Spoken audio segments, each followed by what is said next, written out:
बच्चों, आज हम प्रमुख पश्चिमी राजनीतिक विचारक पेपर के अंतर्गत प्लेटो के दार्शनिक राजा के सिद्धांत के बारे में अध्ययन करेंगे। प्लेटो के संपूर्ण दर्शन का सार दार्शनिक राजाओं का शासन है। प्लेटो के अनुसार राज्य तभी आदर्श रूप प्राप्त कर सकता है जबकि उसका शासन योग्य, कुशल, ज्ञानी एवं स्वार्थहीन दार्शनिक शासकों के हाथों में हो। रिपब्लिक में प्रतिपादित शिक्षा और साम्यवाद के सिद्धांतों की अंतिम परिणति एक दार्शनिक शासक के निर्माण में होती है। जैसे कि सुकरात ने यह सूत्र दिया था कि गुण ही ज्ञान है, और इसी की व्याख्या इस अंतिम बिंदु तक ले जाती है कि ज्ञानी शासक होने चाहिए। प्लेटो ने भी अपने आदर्श राज्य में 3 वर्ग बनाए। पहला, ज्ञानियों का शासक वर्ग, दूसरा वीरों का सैनिक वर्ग तथा तीसरा है लोभियों का आर्थिक वर्ग। चूंकि ज्ञान सबसे बड़ा तत्व है, इसलिए आदर्श नगर में शासक वर्ग सबसे ऊपर है। इस वर्ग में वही हो सकते हैं जो ज्ञानी हो, और इसमें जो परम ज्ञानी है वही राजा हो सकता है। इसी को दार्शनिक राजा का सिद्धांत कहते हैं। प्लेटो का दार्शनिक राजा सर्वज्ञानी है। वो सत्यम, शिवम, सुंदरम का अर्थ जानता है। वही अच्छाई के विचार का अर्थ समझता है।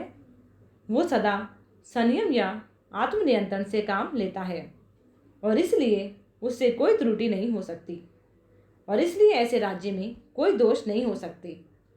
प्लेटो ने रिपब्लिक में लिखा है कि जब तक दार्शनिक राजा नहीं होंगे या दुनिया के राजाओं व राजकुमारों में दर्शन शास्त्र की भावना या शक्ति नहीं होगी, तब तक नगरों और मानव जाति के दोष भी दूर नहीं होंगे। दार्शनिक राजा के गुण। प्लेटो ने दार्शनिक राजा के विभिन्न गुण बताए हैं, जिसमें से पहला है विवेकशील, अर्थात विवेक का प्रेमी। प्लेटो के अनुसार शासक विवेकशील होना चाहिए। उसे विश्व के स्वरूप का ज्ञान होता है। एक सच्चा दार्शनिक ज्ञान से प्रेम रखता है, न कि किसी के मत से। वह क्रोध, घृणा, संकीर्णता, द्वेष, स्वार्थपरता आदि से दूर रहता है। दूसरा जो इसका गुण है वह है सत्य का ज्ञाता। दार्शनिक राजा सत्य का ज्ञाता होगा। उसके मस्तिष्क में निंदा, अविश्वास, झूठ, फरेब और धोखे के विचार नहीं आएंगे। तीसरा गुण है न्याय प्रेमी, अर्थात प्लेटो का राजा न्याय का प्रेमी होगा। वह इस बात का ध्यान रखेगा कि राज्य के अन्य 2 वर्ग, अर्थात सैनिक वर्ग और उत्पादक वर्ग, अपने कर्तव्यों का समुचित रूप से पालन करें, ताकि न्याय की स्थापना हो सके। चौथा जो गुण है वह है निस्वार्थी, अर्थात दार्शनिक राजा के पास न अपनी संपत्ति होती है और न ही अपना परिवार। कंचन और कामिनी के मोह से मुक्त सर्व कल्याण की भावना से वह ओतप्रोत होता है। इस प्रकार प्लेटो ने दार्शनिक राजा के गुणों के बारे में वर्णन किया है। दार्शनिक राजा का अर्थ। प्लेटो के अनुसार दार्शनिक शासक ज्ञान और विद्वता का अपूर्व भंडार है। वह सत्य का अन्वेषक, ज्ञान का प्रेमी, न्यायी, साहसी और संयमी होता है। अतः दार्शनिक के द्वारा शासन से प्लेटो का तात्पर्य विद्वता का शासन अथवा विवेक के शासन से है। दार्शनिक शासक का चुनाव। प्लेटो अपनी शिक्षा पद्धति के द्वारा दार्शनिक शासक का निर्माण करता है। उसे कंचन और कामिनी के मोह से वंचित रखा जाता है, ताकि वह धन लोलुप, स्वार्थी न बन सके। दार्शनिक शासक के क्या क्या कार्य हैं, उसका विवरण प्लेटो ने इस प्रकार से दिया है।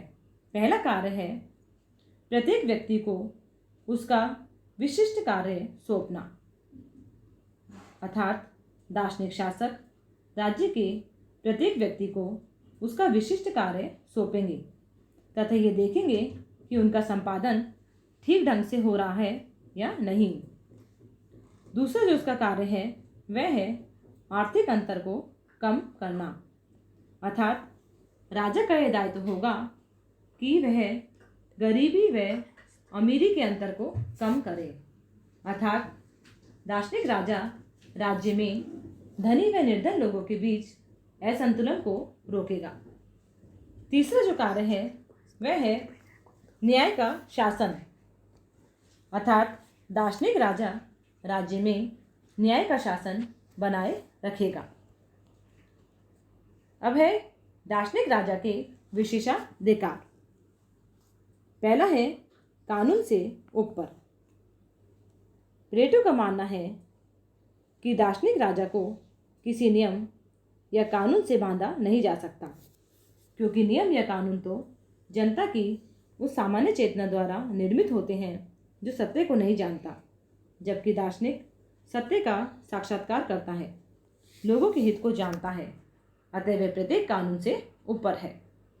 दूसरा जो विशेषाधिकार है वह है निरपेक्ष शक्ति, अर्थात दार्शनिक राजा की शक्ति निरपेक्ष व अंतिम है। तीसरा जो विशेषाधिकार है वह है जनता के प्रति उत्तरदायी न होना। प्लेटो कहता है कि दार्शनिक राजा की शक्ति का आधार उसका विवेक है, उसकी योग्यता है, न कि जनता, अतः वह जनता के प्रति उत्तरदायी नहीं है। अतः प्लेटो द्वारा प्रतिपादित दार्शनिक शासन की अवधारणा पर कठोर प्रहार किए गए हैं। प्लेटो के दार्शनिक शासक के सिद्धांत की आलोचना की जाती है, जिसमें से प्रमुख आलोचनाएं इस प्रकार हैं। पहली है दार्शनिक राजा निरंकुश है, अर्थात वह सबसे ऊपर है, उसके ऊपर कोई नहीं है।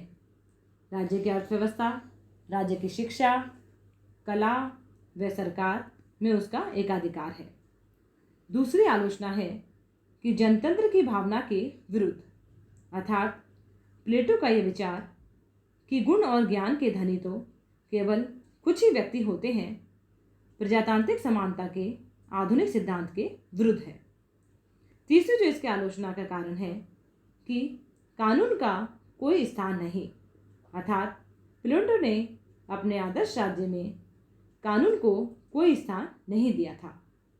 चौथा जो इसका आलोचना का कारण है वह है फासिस्ट शासक, अर्थात राज्य सत्ता की समस्त शक्तियों का केंद्रीकरण दार्शनिक राजा के अंतर्गत निहित हो जाता है, जो कि फासीवादी प्रवृत्ति का मूल लक्षण है। पांचवा जो है आलोचना वह है काल्पनिक अवधारणा, अर्थात प्लेटो का दार्शनिक राजा मात्र काल्पनिक है तथा व्यवहारिक जगत में ऐसे निष्ठावान, निस्वार्थ और उच्च आदर्शों के व्यक्ति का मिलना असंभव है। अतः सिद्धांत में प्लेटो का विचार अत्यंत आकर्षक है, लेकिन उसे व्यवहारिक रूप नहीं दिया जा सकता। ऐसा दार्शनिक राजा उपलब्ध ही नहीं हो सकता जैसा कि प्लेटो ने बनाए हैं। लेकिन पॉपर ने यह टिप्पणी की है कि प्लेटो ने अपने दार्शनिक राजा को कानून से ऊपर रखकर यह कहा है कि वो कोई त्रुटि नहीं कर सकता। वास्तव में प्लेटो ने फासीवादी विचारधारा की नींव रखी। उसका शासक सर्वेसर्वा है, उसका विरोध वर्जित है, और यदि ऐसा शासक हो जाए तो वो दुनिया का सबसे बड़ा अधिनायकवादी होगा। अतः प्लेटो ने सर्वाधिकारवाद का समर्थन किया और इसीलिए पॉपर ने उसे खुले समाज का प्रथम शत्रु माना है। धन्यवाद।